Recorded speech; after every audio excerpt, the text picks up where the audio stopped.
For more from Ukraine, let's cross to France 24's Gulliver Cragg. He is in the southeastern city of Kryvyi Rih.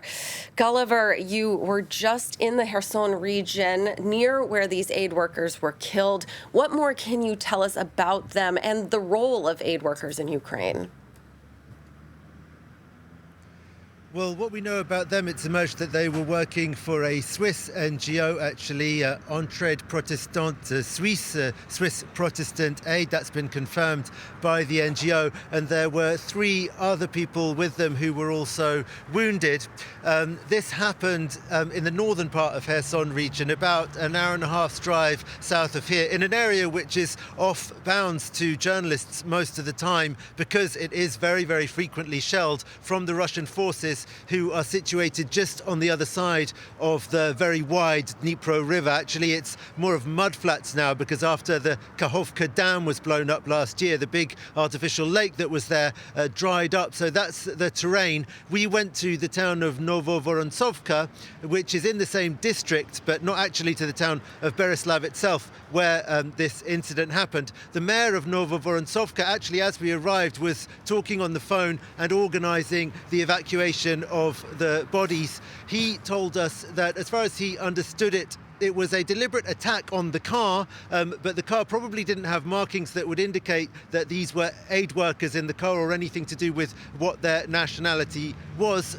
As he put it, the car was attacked by Russian drones, in the plural. Russian drones which also, by the way, attacked the city where I am now, Kryvyi Rih, overnight, blowing out several the windows in several apartment buildings and apparently hitting an electricity substation because there were power cuts here early this morning. Also on the battlefield, Gulliver, Ukraine is claiming to have carried out some successful strikes in occupied Crimea. What kind of attacks are they focusing on there? Well, a couple of things.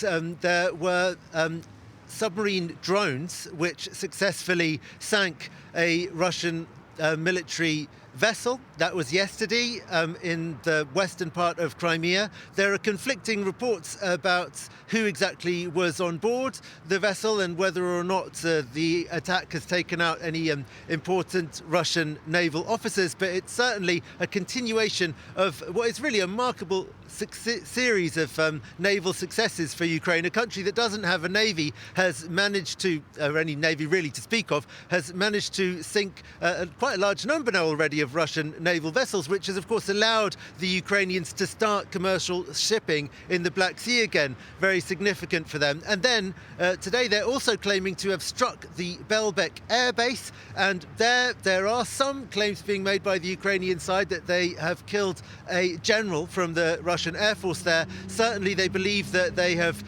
reduced the Russians' ability to mount airstrikes on Ukraine with these strikes on the Russian airbase, which I believe were carried out by Ukrainian cruise missiles hitting that Belbek airbase, which is in Russian-occupied Crimea. France 24's Gulliver Cragg with the latest from Ukraine. Thank you so much.